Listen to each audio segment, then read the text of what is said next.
Hello YouTube friends, welcome to another episode of Chef Jacq Food for Thought. Today we're going to work with tomatoes. We're going to do a delicious, nutritious soup with tomatoes, and hopefully it will inspire you to create another delicious dish. I have washed those tomatoes, and the one thing I want to show you here is how to core them. You can take the point of a knife, hold the knife with your hands as so, and then you are carving out just barely that little center there. That's a little tough, very little, so you don't waste product. I hate wasting product, so very little here. And then we're going to slice them in half, and then we'll get them all about 3 pounds worth of tomatoes. Notice that I use Roma tomatoes here. Obviously, if you grow your own tomatoes, that's even better. I like Roma because of the cost effectiveness. I like Roma because of the flavor as well. It's the closest, without going into the extra expense of a vine ripen. This is a good value for the money. Generally, they are fairly decent taste. So wash them, core them. We're going to cut them in half, and we're going to get them ready to be oven roasted. So basically it's going to be a oven roasted tomato cream soup. Cream if you want it to be cream or not. You can add the cream or stay away from that. In both cases it's going to be an amazing product. I will introduce you to the submersible blender in this, but you can also do this delicious soup without really specialty equipment. They may have different textures, that's all. You could use submersible blender, a typical blender, being careful handling the hot product. Now let's have fun. So core and half the tomatoes. You could also use vine ripened tomatoes. And here I'm going to use some red onions, a little bit for flavor that I'm going to sweat in a little bit of olive oil. I am preheating the oven. I'm going to roast these tomatoes. So I put a little bit of olive oil in the bottom of the pan so they won't stick. And I have my empty pan ready to go here. That is where I'm going to sweat the red onion. So now heating up the olive oil. And I'm going to sweat the red onion. So we're going to turn down the heat. The tomatoes are in the oven, roasting at 425 and sweating the onion a little bit. You could use shallots as well. Now, at this point, you could add a bit of tomato paste. I'm just going to do just with the tomatoes. I'm not going to reinforce the taste. They are pretty flavorful. So I'm not going to add the tomato paste to it. Sometimes I don't want to open a can and then it sits there. I don't have the use for it for a while. So I hate wasting food. So here we are, washed basil, remove the stems, and a little chiffonade, bringing it together, and then a smaller leaf here. I turn off the onion. They are sweated enough. Our basil is ready. We will need salt. I will not add any animal stock, actually any stock at all, just if need be a little bit of water. There'll be a lot of water in a tomato itself, so I'll try to keep as much flavor as possible, natural flavor. Just a little bit sodium, olive oil, so it's going to be a fairly good thing. Now I will add a little bit of cream to it, but that's optional naturally. If you want to keep it vegan, vegetarian, you can skip the cream. There's always option when you cook. Okay, so the tomatoes are roasted out of the oven. You can hear them sizzle. Smells great. Roasted tomatoes. And then we will just put them in a pot with the onions. They are in a pot with the onions. Just gotta add water to make sure that they don't scorch in the bottom. Then turn it on low heat with 2 cups. There we go. We can pass it through a ricer, or we can use a submersion blender, what I'll show you what that is. Or, carefully, you can use a blender to make it like a puree. So this is your submerger blender. The beauty of this piece of equipment is that you can blend it right into the pot when the time comes. So it's very convenient and less dangerous because you do not have to transfer a hot liquid. So again, we do have options, right? If you use a blender, which is going to be a higher speed than this and a little bit stronger than this, well, it depends also how smooth you want it. When you do a gazpacho, you may just use a ricer with a big grate. You want a little more texture. Here we want something a little smoother. Or not, depending on what you're looking for. Again, a lot of times recipes may make you feel that you have to really do what the recipe says. Most experienced cooks already have figured out that you can improvise.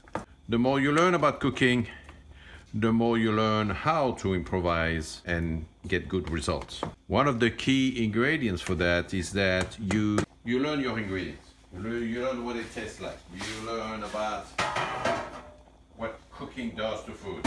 You see the tomatoes are getting more mushy already, so we probably will take another 20 minutes or so to get them to the point that we want them. So it's all a lot of flavor ready. If it gets too thick, we can always stretch it a little bit with a little bit more vegetable stock or water and adjust the seasoning. Always adjust the seasoning. Always important when you get to in a cooking process to test what you do and season. Now I'm gonna turn that down, going a little high here.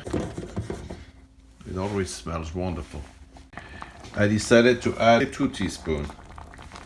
That's a heaping teaspoon of garlic into this mixture.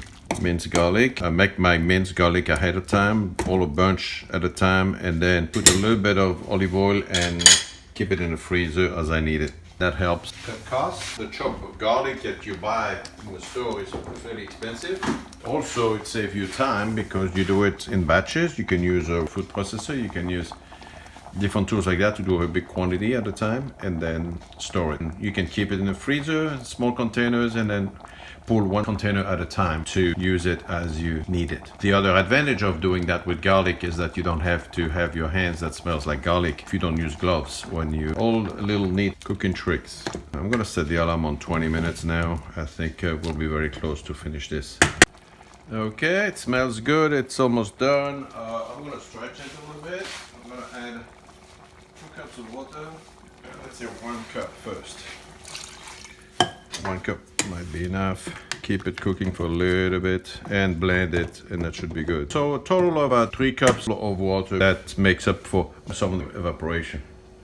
So I'm gonna bring it back to a bowl for a little bit, and I'm gonna try the submersion blender, and I will prepare the cream as well. A cup of cream should be enough. I'm gonna start testing it.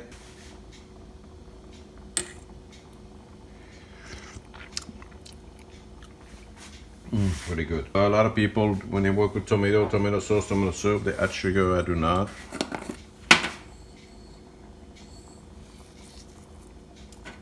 You see the roasted tomato. Yeah. So notice I do not put the basil before the blending process. There'll be kind of flavor develop a little bit in there, but and as a garnish.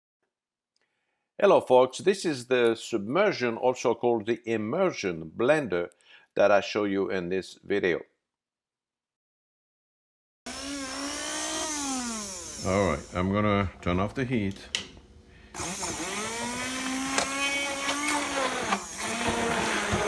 And now, using this here, seems to be doing pretty well. So, blending the meat of the tomato will thicken the soup some. And that's the texture I was looking for. It's still not gonna be super smooth. It would be smoother with the blender. That was the kitchen timer for my cooking in a soup. Using your timer in a kitchen is always a great thing to do because you get distracted and you may overcook something. You can even start a fire in the worst cases. So this is your immersion blender in action. The more you run it, the smoother it's gonna get. You can go a little bit at an angle. Turn it everywhere.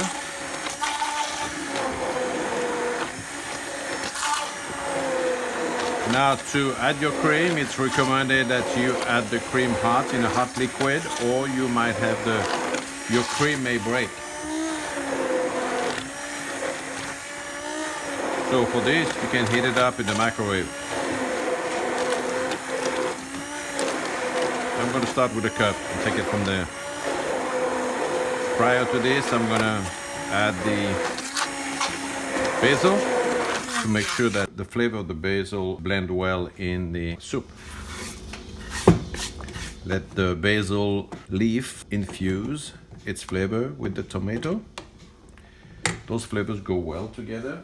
The other thing that goes well served with tomato soup is a few croutons. So I'm gonna measure my 1 cup of cream, heat it up. And when I say measure, you can eyeball it. It's approximately a cup.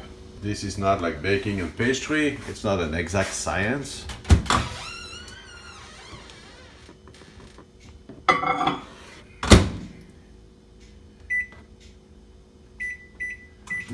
Heating up the cream in a microwave. A cup about, I got it at 1 minute and 30 seconds approximately. Depends on your microwave, check it. Make sure that you don't overdo it so the cream doesn't overexpand and overrun your bowl and flood your microwave. You want to add hot cream to your hot soup to avoid any curdling. So this is your soup, nice and thick. Now the cream is gonna thin it down a little. And you could totally serve it this way if you wanted to keep it vegetarian, vegan. Maybe my French root pushed me to add that little extra element. Okay, the cream is hot. And now I'm gonna add the cream. And 1 cup is plenty. But flavor-wise, it makes a difference. So it's what you're used to, your preferences. But you see it changes the color. The color was good before, now it's different. It looks more like a creamy soup. And now I just have to test it and adjust the seasoning.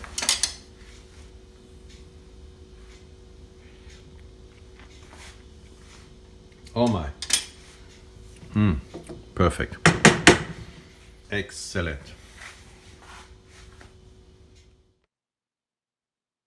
Et voila. A delicious oven roasted tomato cream soup served with croutons. Bon appetit. Please subscribe and in the comments tell me what you would like to see taught in these videos. Looking forward to hearing from you.